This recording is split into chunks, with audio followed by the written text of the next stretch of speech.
ninguém está ouvindo a gente, não pode falar. Brincadeira. Bom sábado. Nossa, mas que desânimo. Vocês acabaram de acordar agora, foi? Eu quero agradecer a todos que vieram.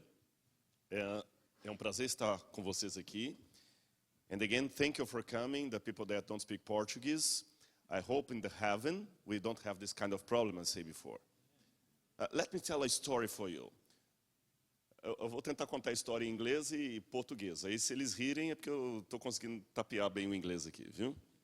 Some time ago, there was a rabbin that was studying the Hebrew Torah in the time of the Russian, the Soviet Union. Há muito tempo atrás, tinha um rabi que estava estudando a Torá no tempo da antiga União Soviética. And he was reading the Torah, the book of the prophet Jonah. Ele estava lendo a Torá, o livro do profeta Jonas. Vayhi devar Adonai el Yonah ben Amittai. And came the word of the Lord for the Jonah, the son of Amittai. E veio a palavra do Senhor a Jonas, filho de Amittai. Then a soldier of the KGB came into him and said, "What are you doing, old man?" Então veio um soldado da KGB e perguntou para ele, "O que você está fazendo, velho?" "I'm studying Hebrew. Studying Hebrew is permitted by the law." Eu estou estudando hebraico e estudar hebraico é permitido pela lei. Ok. And why are you studying Hebrew? E por que você está estudando hebraico? It's because I'm going to go to heaven. And in the heaven, the people will speak Hebrew. É porque eu quero ir para o céu e no céu as pessoas falam hebraico. And if you go to the hell, there is no problem. The Russian I speak very well. Eu espero que não tenha nenhum russo nos ouvindo. Sim, se você for para o inferno, ele falou, não tem problema que o russo eu falo muito bem. Eu falo com cuidado isso que está sendo gravado. Ontem eu já sabia que havia gente da Alemanha nos ouvindo. Eu recebi mensagem agora. Eu sou de Belo Horizonte. Eu espero que o meu sotaque ainda me denuncie. E tem gente muito querida. Yes. Gente, e tem gente querida assistindo de Belo Horizonte. Obrigado, saudade aí da terrinha, do pão de queijo. De você que está acompanhando com a gente aí. Muito obrigado pelo carinho. Que Deus esteja com todos nós aqui. E outros lugares também aqui, não é isso? Temos que ficar bem... Oi? Bom demais da conta, senhor, mas bom demais da conta. Belo Horizonte é Belo Horizonte, né? A coroa da justiça está em Belo Horizonte, viu? Belo Horizonte, BH. Não é à toa que o Martinho tem uma agência chamada Bel Tour, em homenagem a Belo Horizonte, eu presumo, viu? Bem, eu tenho aqui um desafio de, em poucos minutos, tratar de um assunto com vocês que não é um assunto necessariamente espiritual, mas técnico. Eu vou falar sobre a ressurreição de Jesus. E você que está visitando pode perguntar assim, peraí que eu não estou entendendo bem a linha aqui dessa programação. Vocês estão falando de empreendedores, ok. Aí houve depoimentos, ok. Aí houve um sermão sobre o sentido da vida, ok. Aí você fala que é o curador de um museu que quer construir um museu de arqueologia bíblica no Brasil, ok. E agora falar sobre a ressurreição de Jesus, que salada de frutas é essa? A Igreja Adventista do Sétimo Dia tem uma cosmovisão unificada, integrada, onde nós entendemos que a alimentação, a vida social, a vida financeira, a vida espiritual, os princípios de reconhecimento da história, todos estão interligados. Nós temos departamentos, mas não somos compartimentalizados.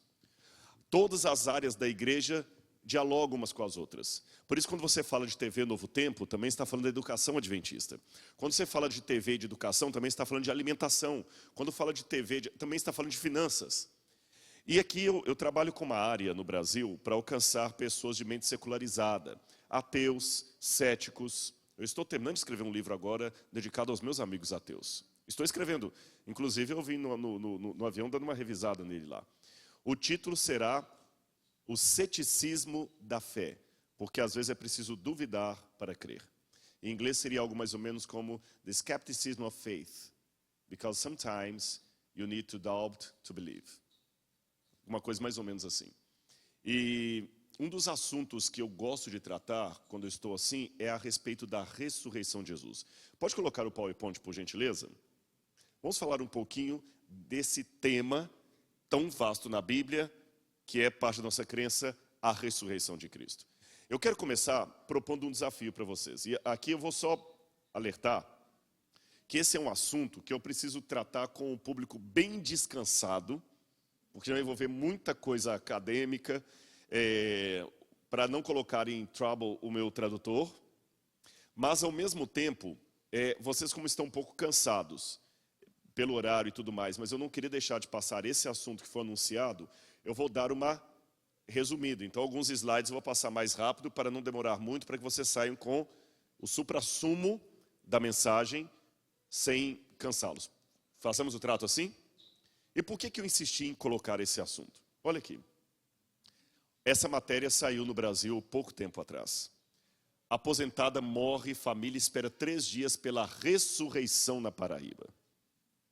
Eles se recusavam a permitir que a mulher fosse sepultada porque ela era de uma igreja X e ela dizia, alguém da igreja falou que ela ia ressuscitar depois de 3 dias e a família ficou esperando.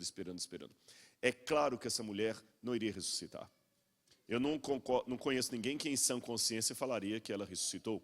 Eu vi uma outra matéria também de um grupo de familiares que foram exumar o corpo da sua avó e quando abriram o túmulo estava vazio. E a matéria era uma denúncia sobre roubo de cadáveres. Pensaram que o cadáver foi roubado, que eles tinham sepultado a velhinha num lugar diferente do que eles pensavam, mas ninguém trabalhou racionalmente com a hipótese da ressurreição. Então a pergunta que eu faço é o seguinte: por que eu ridicularizo um caso como esse e não acredito nele? Por que eu não acredito que o túmulo vazio da velhinha foi uma ressurreição? E digo que eu pertenço a uma igreja que acredita na doutrina de um homem que ressuscitou porque o túmulo estava vazio. Não tem uma explicação mais razoável para isso? E se eu, ao invés de ser um pregador, fosse um ateu aqui agora?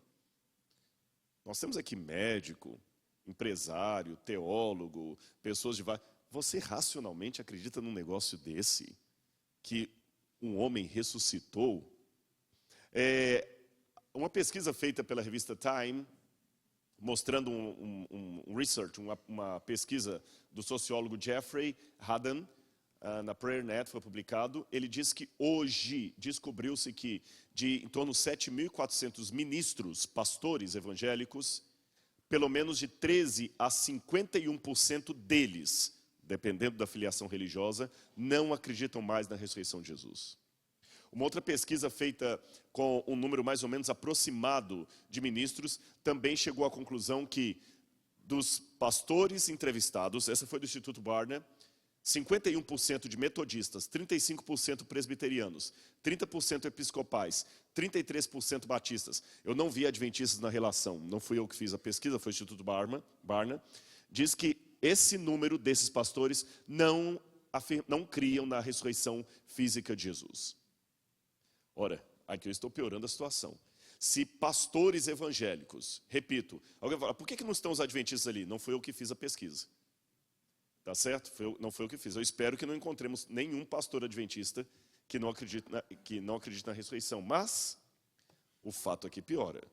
Se você tem pregadores que dizem que isso é mito, mais ponto para os ateus.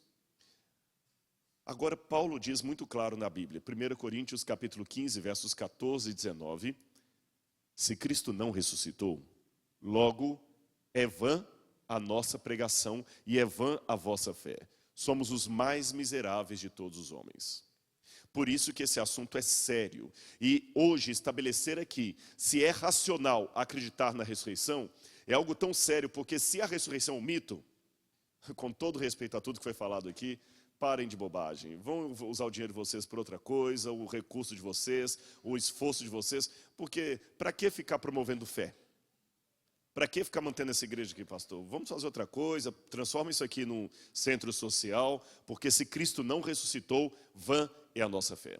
Eu sou formado também em filosofia, mas se Sócrates não morreu tomando o veneno, como diz o Fédon, o banquete, escrito por Platão, não vai mudar nada a filosofia.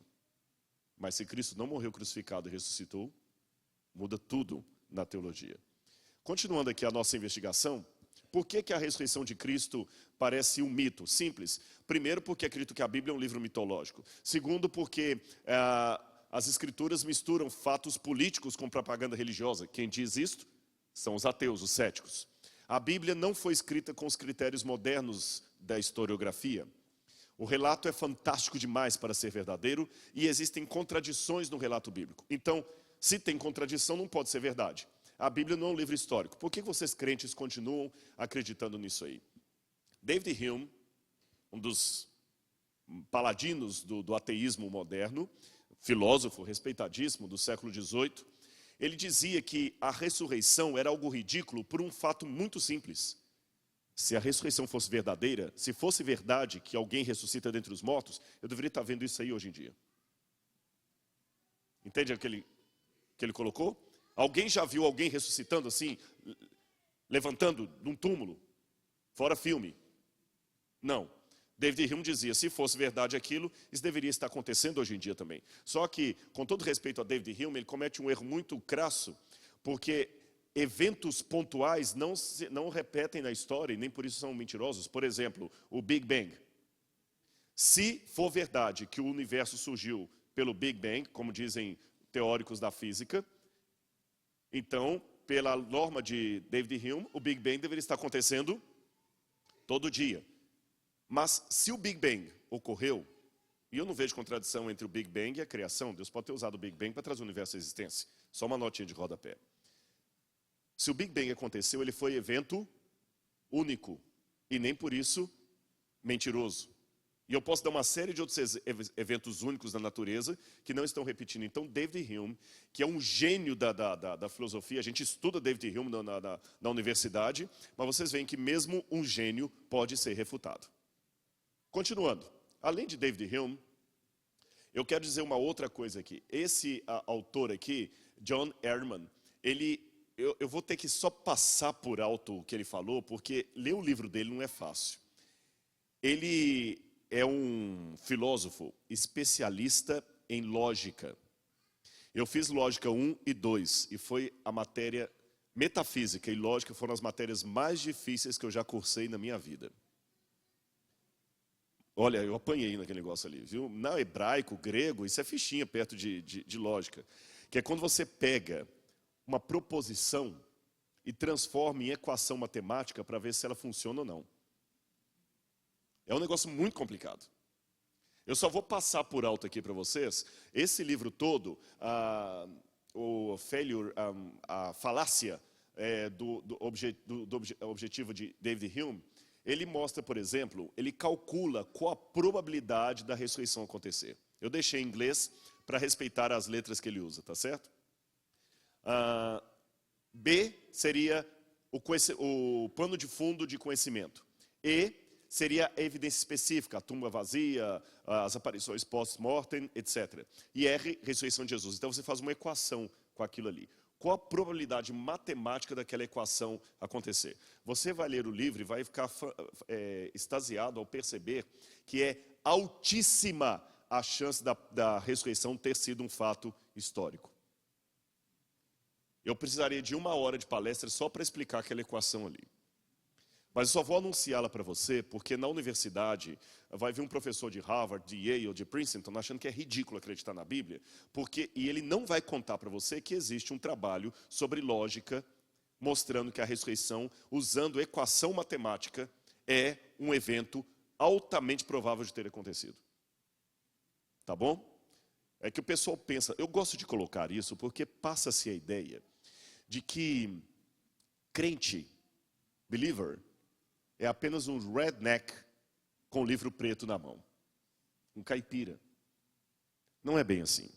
Aliás, na verdade, eu diria para você que a igreja é a democracia do saber.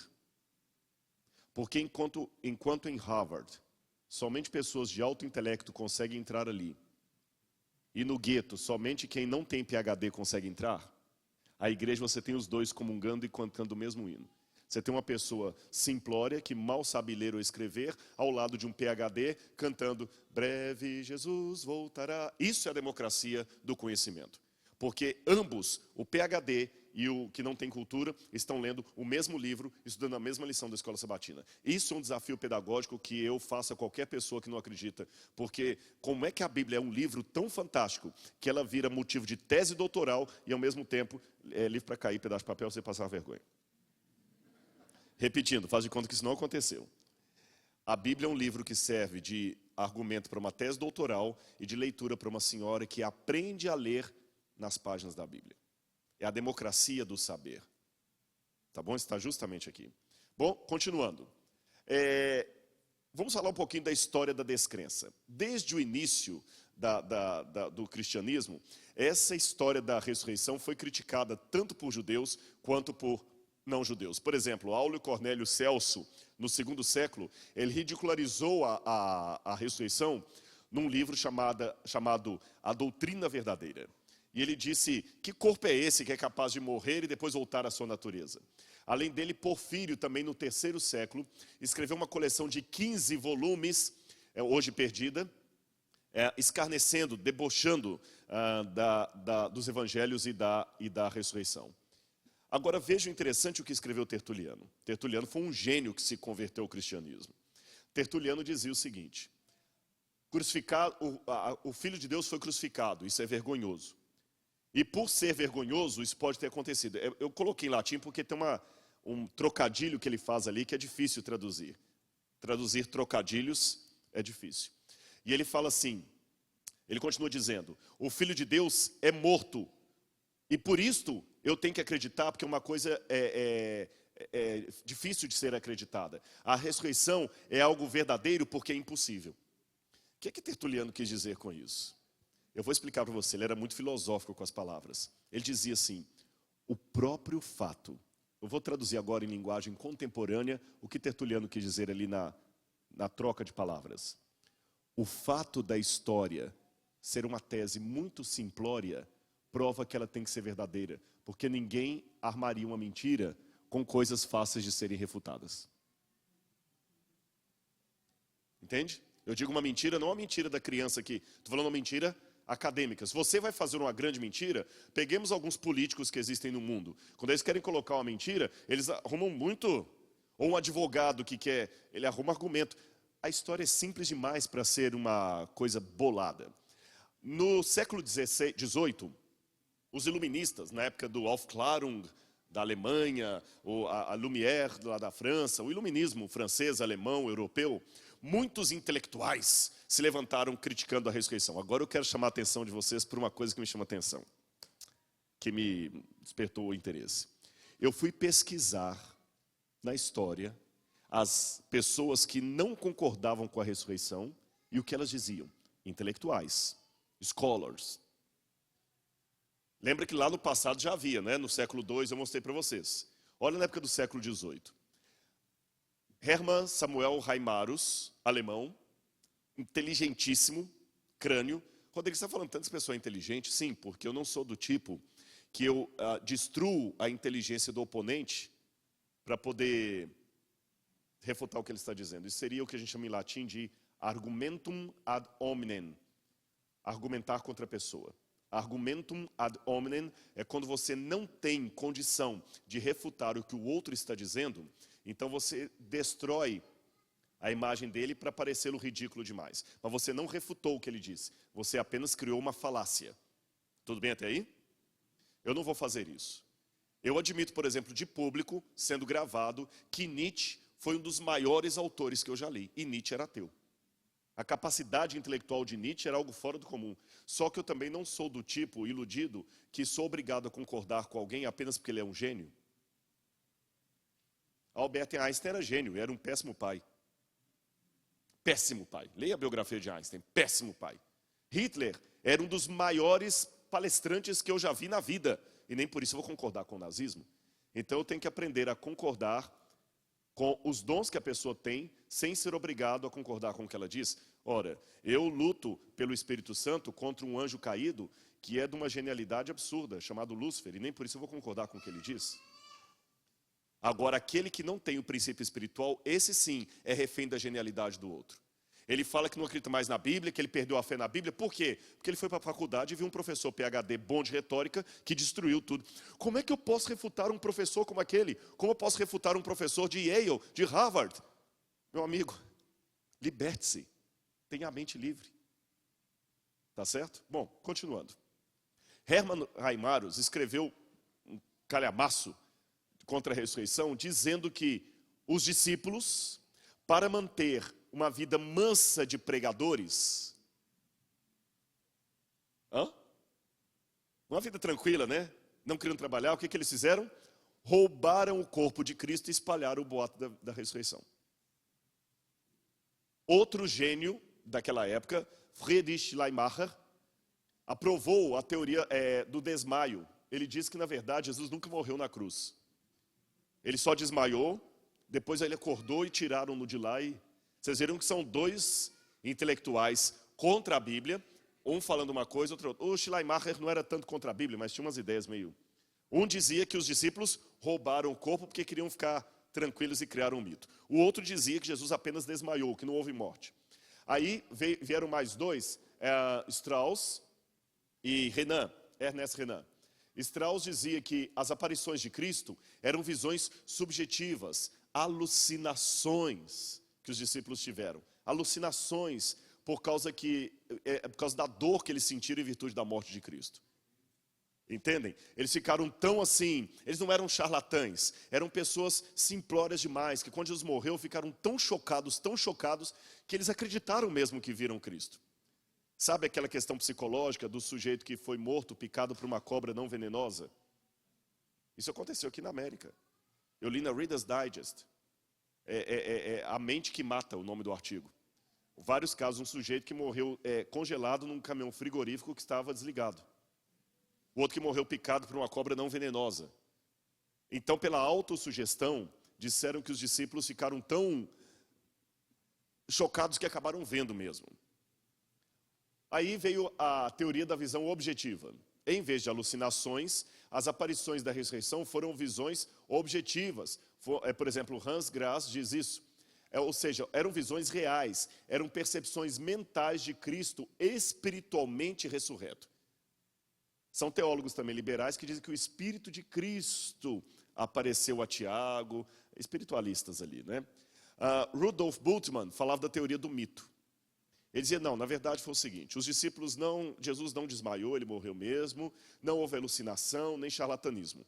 A ressurreição era apenas uma parábola para explicar a morte de Cristo. Como assim? Bultmann dizia, quando Jesus morreu, melhor dizendo, quando ele morreu, todos pensaram que o movimento cristão ia morrer junto com ele.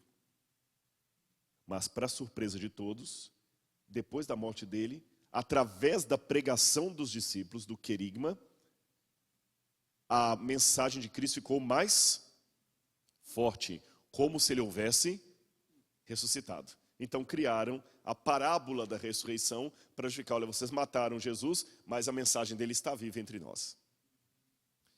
Olha, eu poderia dar outros aqui, tem a teoria das lendas, tem vários outros aqui, mas uma coisa que me chamou a atenção, tem a teoria, por exemplo, do irmão gêmeo de Jesus. Que Jesus tinha um irmão gêmeo, e na hora da morte, o irmão gêmeo de Jesus morre na cruz. Resumindo todas as teorias que eu poderia apresentar para vocês aqui, que eu falei que eu quero resumir pelo tempo, ali em roxo eu tenho uma opção. Jesus morreu, ok? E ressuscitou. Essa é a crença do cristianismo. Outra hipótese, Jesus morreu, mas não ressuscitou. Então o que aconteceu? Se ele morreu e não ressuscitou. Letra A, os discípulos estavam enganados. Teoria da alucinação. Letra B, os discípulos criaram mitos. Teoria do mito. Ou letra C, os discípulos eram enganadores. Teoria do engano. Ou então outra hipótese, Jesus não ressuscitou. Ele dormiu, ele desmaiou, qualquer coisa parecida com isso. O que me chama a atenção reunindo todos esses relatos é o seguinte, eu vou até voltar um pouquinho só para você prestar atenção no que eu vou dizer. Raciocine comigo. Se a coisa é tão ridícula, a história da ressurreição, por que os intelectuais que se levantam contra ela não são unânimes na explicação do que aconteceu? Entenderam meu raciocínio?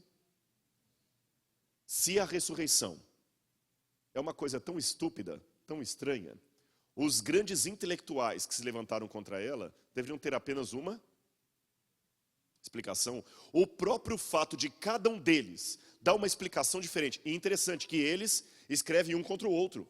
Às vezes 2 ateus, 2 agnósticos, 2 céticos. Um fala assim, Schleiermacher estava errado. E eles também não acreditam. O que aconteceu foi isso. Eles estão, no mínimo, me dizendo o seguinte, Rodrigo, cada um de nós dá uma explicação para o que aconteceu. E não são unânimes. Mas como intelectuais que negam a Bíblia, uma coisa nós admitimos, algo aconteceu. Entenderam? No mínimo, estão me dizendo, algo aconteceu. Porque eu nunca vi intelectuais dando explicações diferentes para o que aconteceu na morte de Sócrates. Ou, vou dar um exemplo de mito. Eu não vi intelectuais se degladiando por como foi que Zeus gerou Dioniso, o deus do vinho. Eu nunca vi os intelectuais, não, na verdade eu acho que Dioniso nasceu, foi assim. Não foi assim não, foi desse jeito. Não, ele não nasceu, eu nunca vi. Ninguém perde tempo em dar explicações do porquê do mito. O mito é um mito. Mas o fato desses intelectuais, ateus, céticos, darem diferentes explicações para o evento, no mínimo me faz concluir que alguma coisa aconteceu. Eles admitem isso. Então, obrigado aos ateus que vocês me fizeram acreditar que eu tenho algo para investigar. Mas continuando, eu vou até onde der, viu? Olha o que historiadores concordam. James Dunn concluiu, as interpretações alternativas dos dados falham em prover uma explicação mais satisfatória. E outros filósofos também acreditam, concordam com isso. Agora, como eu posso estar seguro de que o evento da Bíblia, que aquilo que aconteceu, não é um mito? Como eu posso estar seguro? Eu vou analisar alguns fatos com vocês aqui. O primeiro erro que muitos cometem ao examinar a história da ressurreição é tentar assistir demais CSI Miami. Você não vai investigar um evento histórico de Jesus procurando DNA. Não é assim que a coisa funciona. Nós temos que examinar aquilo ali com os critérios próprios da historiografia. Alguém, tá bom, Rodrigo, mas um cientista que está acostumado a trabalhar com tubo de ensaio, ele pode, como cientista, acreditar na ressurreição? Eu respondo com outra pergunta. Um cientista pode acreditar que a música de Schubert é linda? Sim ou não? Sim ou não? Um cientista pode acreditar que um quadro de Monet é belo? Mas se ele só usa critérios científicos para chegar a conclusões, como um cientista sabe que um quadro de Monet é belo? Se um cientista só usa critérios científicos para poder chegar a uma conclusão, como ele sabe que a música de Schubert é agradável de se ouvir? Isso me mostra que mesmo o cientista que trabalha com método laboratorial, admite que o método laboratorial não é o único que o faz chegar a certas conclusões. O método laboratorial, ele é limitado, ele serve para alguns tipos de conclusões, mas não para todas.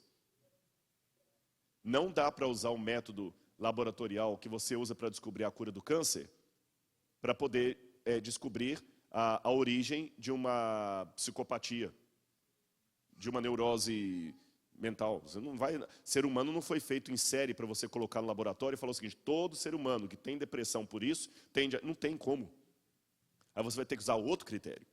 Então, o bom acadêmico, o bom cientista, é aquele que sabe que há vários métodos para diferentes tipos de problemas. Você não vai usar um método só para tudo. Quem faz isso não pode se tornar um acadêmico. E fatos históricos não podem ser analisados com métodos laboratoriais. Outro erro que se comete. O pessoal do passado não sabia escrever história. Mito. Eles sabiam escrever sim. Você pega Heródoto, todos eles sabiam escrever história desde naquela época. Agora, qual era o critério que eles usavam para escrever história naquela época? Contemplação, ver e observar as coisas, juízo de valores, etc. Eu quero continuar aqui o meu argumento, que o tempo está realmente muito avançado. Quais são as fontes históricas que eu posso usar para examinar um texto do passado? Um dos elementos que se usa é a chamada psicobiografia, ou psicohistoriografia. Psychohistoriography, ou psychobiography. O que significa isso? É quando você faz uma mistura entre psicologia, psychology and history, psychology and biography. É quando você faz uma mistura entre psicologia e os escritos do passado. e você consegue, através de vários elementos técnicos, perceber se a história é uma lenda, se é um relato visual, se é uma declaração de primeira mão, de segunda mão. Entenderam? E quando nós aplicamos isso ao texto bíblico, eu precisaria de mais tempo para dar os detalhes, é incrível, irmãos, como que do ponto de vista da psicologia e da história, os relatos da Bíblia não podem ser colocados na categoria de mito. Você pensa que é mito porque conta uma história extraordinária de um homem que ressuscitou. Mas se você fosse um especialista em literatura mitológica, e você visse quais são as características de uma literatura mitológica, você vê que a Bíblia não se encaixa nas categorias de uma literatura mitológica. Não se encaixa. Por exemplo, vou dar alguns exemplos para vocês aqui, analisando o texto. Primeiro, aqui são os critérios de história que nós usamos. Aqui, ó, justificando descrições históricas. Esse foi uma série de estudos em filosofia de Cambridge. Esse livro mexeu comigo, porque eu peguei esse livro não é sobre Bíblia. Esse livro é um livro dos muitos que tem para você detectar um escrito do passado e ver se ele é uma propaganda política ou se ele está contando história real. Porque são 3 categorias de texto. O texto mitológico, lenda.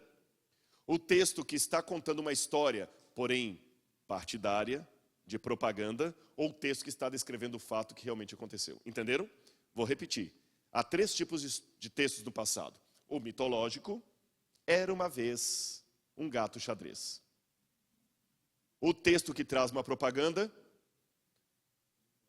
Nunca antes na história desse país. Eu estou falando dos Estados Unidos, gente. Vocês estão... E o texto que conta uma história real. Gente, eu acabei de chegar de carro agora com a Marli, que me deu uma carona até aqui, ponto. Então existem critérios técnicos, que eu não vou ter tempo de passar para vocês aqui, mas estou apenas testemunhando, porque que na academia nós estudamos a Bíblia de um modo acadêmico e trazemos isso para vocês, dizendo assim, pode acreditar que é verdade. Mas o chato é que muitos acadêmicos não deixam que os crentes saibam que a Bíblia também é livro que se estuda academicamente. Não estou querendo dizer com isso que na academia há uma uniformidade de pensamentos, não há. Como não há em área nenhuma. Mas existe, por detrás da lição da escola sabatina, muito erudito trabalhando para preparar o texto para você. A coisa não é assim, um monte de bobos sentados lá no escritório pensando o que fazer e enganando outro monte de bobos. Não é assim que funciona. Então vamos ver aqui os critérios da Bíblia. Primeiro, a afirmação. Eu vou pular isso aqui por causa do tempo. Esse é um outro livro que eu sugiro para vocês, analisando o texto, de Warner Wallace. Esse sujeito ele era ateu. Interessante que ele era ateu. E investigador de homicídios, um dos maiores especialistas em homicídios dos Estados Unidos. E sabe o que fez converter os evangelhos? Ele leu a história bíblica com os olhos de um investigador de homicídios, acostumado a pegar falhas de depoimentos.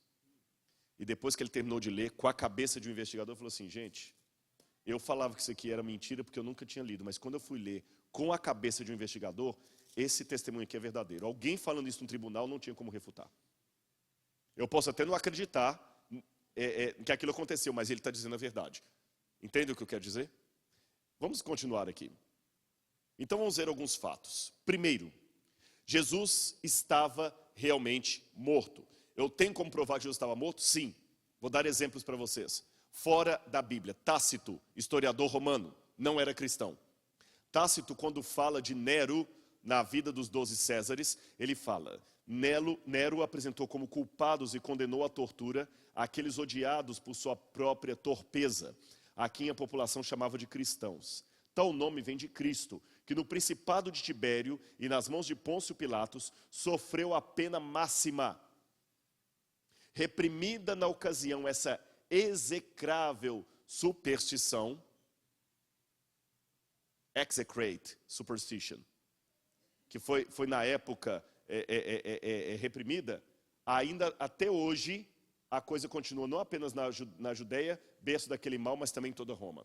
Quando Tácito escreveu isso, Tácito estava analisando documentos romanos. Então havia na época de Tácito algum documento romano, algum inquérito arquivado que falava de Cristo. Ele pesquisou para fazer aquilo. E antes que alguém fale, mas os cristãos manipularam os textos na Idade Média. Nenhum historiador especializado em história romana vai falar que os cristãos manipularam os textos de Tácito.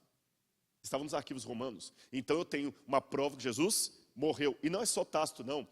Flávio Josefo também fala de Jesus, que morreu sob Pôncio Pilatos e que havia o boato que havia ressuscitado. Alguns chegam a dizer que esse texto de Flávio Josefo foi inventado por copistas cristãos. Não faz sentido. Todas as cópias de Flávio Josefo contêm essa parte, até o que foi escrito em árabe, que não tem nada a ver com o cristianismo. Olha também o Talmud, fala de uma maneira estranha algo que pode ser a Cristo. Ele fala que na véspera da Páscoa, eles penduraram um homem chamado Yeshua HaNozri, e que ele morreu ali. Eu não posso afirmar, mas se esse Yeshua HaNozri do Talmud for Jesus, eu tenho uma terceira prova fora da Bíblia que ele realmente morreu. Além do fato de que Jesus morreu, outro critério que nós usamos é da atestação múltipla. O que é atestação múltipla? Eu vou explicar de uma maneira simples. Ouça esse conselho que eu vou te dar. Se uma pessoa lhe chamar de burro, eu vou sugerir que não ligue. Ele que não vai com sua cara. Pode ser apenas alguém que não gosta de você. Mas se duas pessoas lhe chamarem de burro, eu vou dar uma sugestão para você. Trabalha com a hipótese do complô, plot. É porque eu estou ajudando, porque eu sei que tem palavras às vezes que... Ou então começa a olhar se não tem marca de pata de... E se 3 pessoas te chamarem de burro, aceite. O que eu quero dizer com isso? Quando algo é testemunhado por pessoas em lugares diferentes, sem acordo uma com a outra, isso aumenta a possibilidade daquilo ter acontecido. Você entendeu? São diferentes depoimentos falando a mesma coisa. Nesse aspecto, então, eu fico feliz, porque eu não tenho um evangelho, eu tenho 4. São 4 depoimentos diferentes sobre a ressurreição. E o que muita gente pega como sendo algo contrário à fé, está a meu favor. Os depoimentos se contradizem. E eu tenho uma citação que eu vou dar lá atrás, que é de uma jurista brasileira, e também existem juristas americanos que falam isso, que um promotor sabe quando 2 testemunhas estão falando a verdade, quando elas se contradizem em elementos periféricos, mas estão corretas naquilo que é central. Porque é impossível 3 pessoas darem um depoimento exato do mesmo assunto. Vocês aqui vamos ver o mesmo acidente. Eu vou descrever de um jeito, você de outro, e haverá pequenas contradições. Se não houver pequenas contradições, as testemunhas foram orientadas. Então, quando eu encontro nos evangelhos, um dizendo que eram 2 mulheres que chegaram, o outro falando que era uma só, e alguns falam, tá vendo? Uma prova que a Bíblia está errada é isso. Era uma mulher ou eram 2? Meu amigo, é justamente o contrário. Essa é a prova que o testemunho não foi comprado. E nem foi editado, porque se a Bíblia fosse editada na Idade Média, como muitos disseram, essas contradições teriam desaparecido. O próprio fato das contradições estarem até hoje na King James Version, significa que a história era verdadeira e se manteve. Eles não criaram uma tese para convencer ninguém. Eles colheram os depoimentos e os preservaram como estavam, mesmo com pequenas contradições. Mas na essência, eles são uniformes. Perceberam? Eu vou ter que adiantar um pouco aqui mais. Aí das contradições já falei com vocês. Aqui, olha, desembargadora doutora Suzana Camargo Miranda. É possível divergências e ambas as testemunhas estarem falando a verdade. As culturas e conceitos pessoais são agregados à pessoa. Toda testemunha capta apenas parcialmente o fato. O cérebro seleciona as informações ocorridas. É impossível a existência de depoimentos idênticos. Testemunhas iguais revelam que as testemunhas foram orientadas. A prova não é segura para lastrear a decisão, o que não demonstra que seja mentirosa. Então estude direito e você vai ver. E terminando aqui, outro detalhe curioso. questões psicológicas. Os discípulos não estavam preparados para a ressurreição. Falaram assim, não, eles estavam psicologicamente já esperando que Jesus ressuscitasse. Eles não estavam esperando aquilo. Trabalhar também com a questão do... Até aqui é uma citação que eu tenho de judeus ortodoxos que admitem assim, eu sou judeu, sou ortodoxo, não acredito que Jesus é o Cristo. Não acredito que Jesus é o Cristo, mas ele ressuscitou. Até judeus ortodoxos admitem isso. E eu quero terminar dando 2 exemplos mais aqui para vocês. Eu acho que eu estou voltando, né? Eu quero terminar dando 2 exemplos mais aqui para terminar para vocês. O primeiro deles é o seguinte. Se o cristianismo era realmente uma propaganda, e eles queriam de alguma maneira criar uma história para atrair pessoas para o cristianismo, eles jamais poderiam criar a história da ressurreição. Sabem por quê? Ninguém ia acreditar nisso. Se os discípulos dissessem que Jesus morreu e o seu espírito saiu do seu corpo e entrou num outro corpo, todos os seguidores de Pitágoras bateriam palmas e viriam para o cristianismo. Se os discípulos dissessem que Jesus morreu, e morreu mesmo, mas morreu corajosamente, ora, os discípulos de Sócrates bateriam palma para ele também, porque ele foi um homem valoroso. Aristóteles bateria palma para ele, que ele morreu por uma causa, ele seria um mártir. Se eles dissessem que Jesus morreu e o seu espírito foi para o mundo das ideias de maneira glorificada, sem ressurreição, ótimo. Sócrates já falava do mundo platônico, do mundo das ideias, o mundo do além. Mas dizer que Jesus morreu, ressuscitou e comeu, ninguém, nem os judeus acreditariam nisso. Então fica sem sentido eles inventarem uma tese que não convenceria ninguém. Você não vai vender carros convencendo as pessoas que é melhor andar de bicicleta. Se você é um vendedor de carros e afirma que o melhor é andar de bicicletas, eu tenho que admitir que você ou é autêntico ou tem vendendo bicicleta. E a última coisa que eu queria dizer, por que eles viram uma tumba vazia e acreditaram? Aqui era uma tumba do tempo de Cristo. A pessoa tinha o corpo colocado aqui. Eles lavavam o corpo, colocavam o corpo aqui, depois saíam, fechavam a tumba e o corpo ficava aqui. Quando as mulheres chegaram no domingo para visitar o túmulo, por que elas chegaram ali? Para continuar o processo de colocar perfume no corpo de Jesus. Não era bem um embalsamamento, não era bem. Era uma lavagem do corpo e enrolar as faixas. Eu estou preocupado com o tempo aqui, mas só para vocês entenderem, o corpo ficava 1 ano ali. Depois de 1 ano, eles tiravam os ossos da pessoa e colocavam em caixas de pedra e traziam aqui para baixo. Entenderam? Só 1 ano depois da morte da pessoa, quando os seus ossos eram colocados em caixas de pedra, é que a pessoa foi sepultada. Então a pessoa só era sepultada 1 ano depois, quando os ossos eram colocados em caixas de pedra. Tanto é que no grego não diz que Jesus foi sepultado, ele foi colocado no sepulcro. Por isso que um jovem falou, Jesus, eu te seguirei, mas deixe-me primeiro sepultar o meu pai. Ele falou, não, vem agora, deixa isso para lá. Não é que o pai dele estava morto, ele queria esperar passar 1 ano para tirar os ossos do pai e colocar ali embaixo, depois ele viria. Quando as mulheres chegaram para continuar o processo de lavagem do corpo, a pedra estava removida. Aí o que acontece? João capítulo 20, versículo 7. João capítulo 20, versículo 5 a 7. Olha o que está aqui. João capítulo 20, é o último argumento que eu vou dar aqui para nós encerrarmos. João capítulo 20, versículos 5 a 7. E baixando-se viu os lençóis de linho, todavia não entrou, está falando de João. Então Simão Pedro, seguindo-o, chegou, entrou no sepulcro e também viu os lençóis. O lenço que estava sobre a cabeça de Jesus e que não estava com os lençóis, mas deixado num lugar à parte. Por que os discípulos viram um túmulo vazio e acreditaram que Jesus ressuscitou? Aqui no grego me esclarece. Olha como a linguagem é completamente investigativa. Aqui está, parakipsas blepei. Aqui está dizendo que o discípulo amado baixou-se e olhou. Blepei, em grego, significa olhar com os olhos físicos. Mas ele não entrou. Kemeina ta otônia. E ele viu o quê? Ele viu os panos no chão. Mas ele não entrou. Erretai sin Simon Petros. Então chegou Simão Pedro, seguindo a coluton, auton, seguindo a ele. E também baixou. E diz, e Pedro cai, teorei. O que é teorei? Conhece a palavra teorema?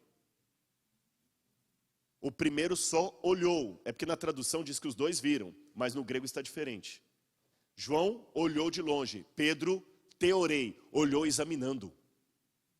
Não foi só um olhar de vir de longe. Pedro ainda duvidou. Eu quero ver o que aconteceu aqui. E diz que quando ele examinou, ele viu, olha lá, teorei, ele viu o sudarium. Sudarium não é aquele pano que está lá em Turim, não. Sudarium era um pano que ficava só sobre a cabeça. E chamou atenção que ele viu o sudário, os outros panos, e junto com os panos que estavam kemeinon é colocados no chão, de maneira organizada, um deles estava ententelitemenon. O que significa isso aqui? Eis enatopon, num lugar. Esse é um verbo muito difícil de traduzir no grego, mas dá a entender que, pasmem, um pano estava dobrado no chão e aquele que estava sobre a cabeça de Jesus estava murcho. Entenderam? Enteteligmenon. Estava murcho. É como se aqui houvesse um pano amarrado e eu conseguisse tirar o objeto daqui de dentro sem desfazer o pacote. Agora eu termino. O fato dos panos estarem no chão, dobrados, significa que não foi feito com pressa. Não foi, vamos rápido, cai fora. Significa que Jesus não saiu ali morto, porque senão eles levariam enrolado. Não roubaram o corpo, não levariam com pano junto. Deixar o pano para trás, significa que foi feito com calma, não foi jogado, foi dobrado. Tá certo? Foi dobrado. Não acreditem naquela teoria da internet aí, que o dobrado porque ia comer e voltar. Tem uma historinha acontecendo, isso é mito, tá? Não tem nada a ver. Os lençóis de Cristo estavam dobrados para mostrar que o que aconteceu ali não foi com pressa. Segundo, o corpo dele não foi retirado, porque os panos ficaram para trás. Então o corpo saiu andando. Terceiro, ele não saiu machucado porque não havia rastro de sangue em lugar nenhum. Ah, mas tudo bem, alguém pode ter forjado a cena. Tá bom. Como é que eles iriam então fazer esse invólucro continuar no formato da cabeça sem desfazer o pacote para a cabeça? Vocês entenderam isso aqui ou não? Como é? O tipo um molde, ficou um molde. Não tinha como você tirar a cabeça da pessoa sem desfazer o pacote. Então eles falaram, uau, o pano deixado aqui significa que Jesus saiu daqui e não foi com pressa. A ausência de sangue diz que ele saiu não machucado. E isso aqui indica que foi sobrenatural. E alguém que pode duvidar, eu termino dizendo o seguinte. Quanto tempo dura uma mentira? Você quer mais coisa que eu tinha para argumentar a vocês? Eu só quero terminar com o último slide aqui. Quanto tempo dura uma mentira? Pode só o último slide para mim, se possível. Lembra que ninguém morreria por um mito por toda a vida. Os homens que testemunharam disso ganharam o que com esse relato? Perseguição, morte e sacrifício. E até o fim continuaram dizendo, ele ressuscitou dentre os mortos. E nós vimos a sua glória. E essa mensagem é tão forte que nem os iluministas do século XVIII conseguiram refutá-la. Cada um tentou dar uma explicação para aqui, uma explicação para lá, e ela está aqui. Convencendo PhDs, pessoas simples, brasileiros, americanos, europeus, pessoas de todas as naturezas, de todas as raças, de todas as línguas, de todos os credos, que ele ressuscitou. E eu creio nisso, e portanto a nossa fé não é vã. E se ele ressuscitou, eu tenho um outro argumento mais forte ainda, é porque Deus existe. E se Deus existe, tudo mais vale a pena. Que Deus abençoe cada um de vocês. Obrigado.